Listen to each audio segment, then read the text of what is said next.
I'm doing Turkish migration from Turkey to Australia. The presence of Turkish people in Australia dates back to the early 19th century, although at the time there were only about 20 Turkish settlers. The number increased to 300.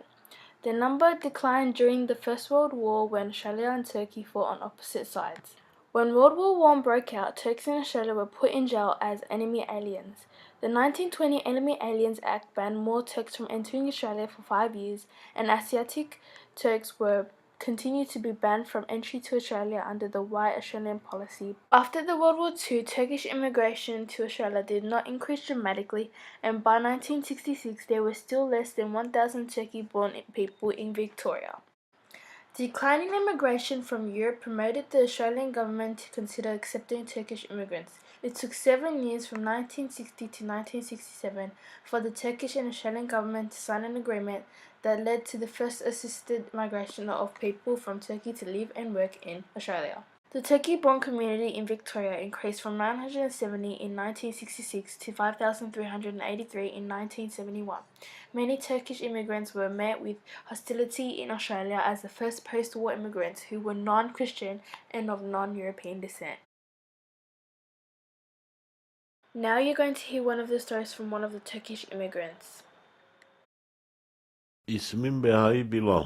28 Mart 1940'da Dillirga'nın güzel bir köyü olan Erenköy'de eski adıyla Koçina'da doğdum. Çocukluğumun en iyi anılarından biri ben dediğimiz gibi Erenköylüyüm. Deniz sahilidir. Çocukken biz denizde yaşardık. Balık avlardık çok. Ormanları da o zaman Erenköy'ün çok güzeliydi. Çetlemit ağaçları vardı. Çıkar toplardık. En iyi anılarımdan biri de bu madenci arkadaşların balıkları dinamitle vurmasıydı. Dinamitlerlerdi balıklar, biz de toplardık bunları, bize de verilirdi. Balık eve götürür yerdik. Vallahi biraz yaşım geliştiğinde babamın parası yoktu beni okusun. Çok iyi bir talebeydim. Babam beni verdi, kunturacı yanına, kunturacı sanatını öğrendim. Bak sonradan o lazım oldu bana. Babam vefat ettiğinde Poli'ye gittim ben. Orada işe başladım. Oradan aldığım parayla aileme bakardım. Gidince Lefke'de dediler isterler Erenköy'e asker çünkü azlıktırlar. Silahlar gelir, Rumlarla çatışırlar çok. Sandalla ben Erenköy'e gittim. Bıraktım hanımı hem çocukları Lefke'de. Gittik Lefke'ye, gittik Erenköy'e. Birkaç hafta sonra da hanımı eşyalarla gelir. Durdurdular gelir Rumlar Pirgo'da dedi buldular benim pasaportu. Dediler bu kimdir? Dedi kocamındır. Kocan nerede? Öldü. Aldılar pasaportu da. Değmezdi ki Erenköy dedi. Kaldı 12 sene kapalı.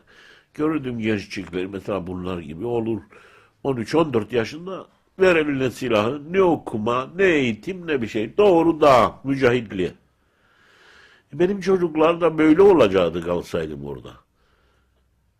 Anlaştık. Başka türlü olmazdı. Çünkü eğer kalırsan o köyde, o vatanın ekmeğini yersen o vatana hizmet etmen lazımdır. Teriz ettiler beni askerden. Çocuklar da geldi. Orada baştan hayatımızı kurduk, işe başladım. Fırsat arardım artık ne yapayım? Kaçtım gittim İngiltere'ye, oradan hazırlandım çünkü davetiyem vardı. Sydney'den bir arkadaş gönderdi.